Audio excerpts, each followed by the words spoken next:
So you're a Ford owner, you've got a check engine light on, and the scanner is spitting out a P2196 code. You're in exactly the right place. In this explainer, we are going to break down what that code really means, what's likely causing it, and give you a clear step-by-step plan to figure it out yourself. Let's jump right in. Ah, there it is, that little amber light glowing on your dash, the check engine light.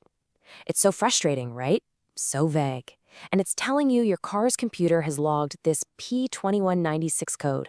But what is your car actually trying to tell you? Okay, let's boil it down. P2196 basically means your engine's computer thinks it's running rich. And that's just car speak for getting way too much gasoline and not nearly enough air. But hey, before you start picturing huge repair bills, just hold on. We've got a logical game plan to help you hunt down the real culprit. And it might be simpler than you think. All right, first things first. Let's unravel the mystery behind the code itself. Understanding the language your car is speaking is always the first step to solving the problem. So the official definition is O2 sensor signal stuck rich for bank 1 sensor 1. What that means is the engine's computer is getting a signal from a really important sensor, and that signal is stuck high. It's basically screaming, too much fuel, too much fuel. The computer, trying to be helpful, pulls back on the gas, but it can't fix it. So it throws up the white flag, and that's your check engine light. The easiest way to picture this is to think of your O2 sensor as a little chef living in your exhaust pipe. Its whole job is to taste the exhaust fumes to see how much oxygen is left over after everything goes boom. It then reports back to the main computer, which acts like the head chef, constantly tweaking that air and fuel recipe to get it absolutely perfect for performance and efficiency. And the rest of the code? That's just an address. Bank 1 is always the side of the engine with the number 1 cylinder. And sensor 1 just means it's the first sensor in the line, the one that's before the catalytic converter. We call this the upstream sensor, and it's the most critical one for getting that air-fuel recipe right.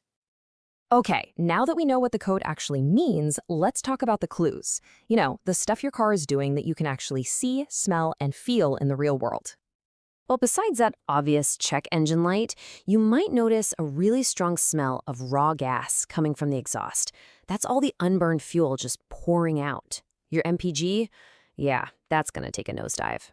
You could also feel a rough idle when you're stopped, or maybe the engine hesitates when you try to accelerate. In some really bad cases, you might even see black smoke puffing out the tailpipe.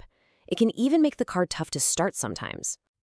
So, what's causing all this chaos? Let's start with the prime suspects. In any kind of diagnostics, you always want to check the most common and usually the easiest fixes first. Trust me, this approach can save you a whole lot of time and money. Now, here's an insider tip, especially for you Ford owners out there. While this code can pop up on any car, Fords have a notorious weak spot that triggers a P2196 all the time. And the best part? It's surprisingly easy to test for. The number 1 culprit is a stuck open purge valve. This little guy is supposed to let fuel vapors into the engine to be burned off, but only at certain times. If it gets stuck open, it's like a leaky faucet of fuel vapors, constantly dumping extra fuel into the engine and causing that rich condition. The test is super simple. First, with the engine off, unplug its power connector. Second, pull off the hose that comes from the charcoal canister. Then, start the engine. Put your finger over the open port on the valve. If you feel any suction, any vacuum at all, that valve is stuck open and needs to be replaced. Now, if that purge valve checks out, the next prime suspect is the O2 sensor system itself. And this could be one of two things. The sensor could have just failed inside, and it's sending a false, rich signal. It's basically lying. Or the wiring going to the sensor could be damaged, frayed, melted, or shorted out. Either way, the result is the same. The computer is getting bad information, and it's flagging a problem that isn't really there. Okay, so what if you've checked the purge valve and the O2 sensor and its wiring look perfectly fine? Well, now we have to dive a little deeper. We have to start considering that maybe, just maybe, the sensor is telling the truth, and there really is too much fuel getting into the engine. This means we got to look at the whole fuel delivery system. You could have a fuel injector that's leaking or totally stuck open, just dumping raw gas into a cylinder. Or maybe the fuel pressure regulator is failing, jacking up the pressure way too high. It could even be a bad pressure sensor that's tricking the computer into adding fuel it doesn't need. But here is a huge diagnostic clue, a real game changer. When you have these deeper problems like a bad injector, you will almost always get other trouble codes along with the P2196, like a misfire code for a specific cylinder or a general system too rich code. So if P2196 is the only code you have, if it's flying solo, that points the finger much more strongly back to that purge valve or the O2 sensor itself. And finally, we can't forget the other side of the equation, air. A really clogged air filter can choke the engine, throwing that whole air-fuel ratio way off. A dirty mass airflow sensor can lie about how much air is actually coming in.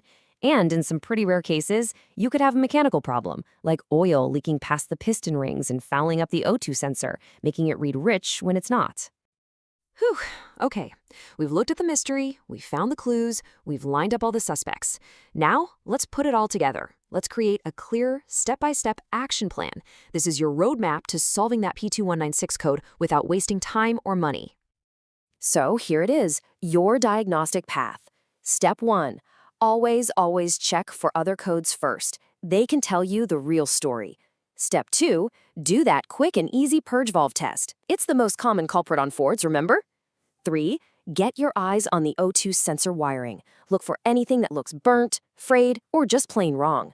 4. And this is key. Use a scan tool and look at the live data. If the voltage for Bank 1's sensor 1 is just stuck way up high, like above 0.9 volts, that's your smoking gun. 5. You can test the sensor itself. And if all of that checks out, then, and only then, step 6 is to start digging into those more complex fuel system checks. And that brings us to a final thought. You know, as our cars get more and more complex, they're basically rolling computer networks. Diagnosing even a single code can feel like a major investigation.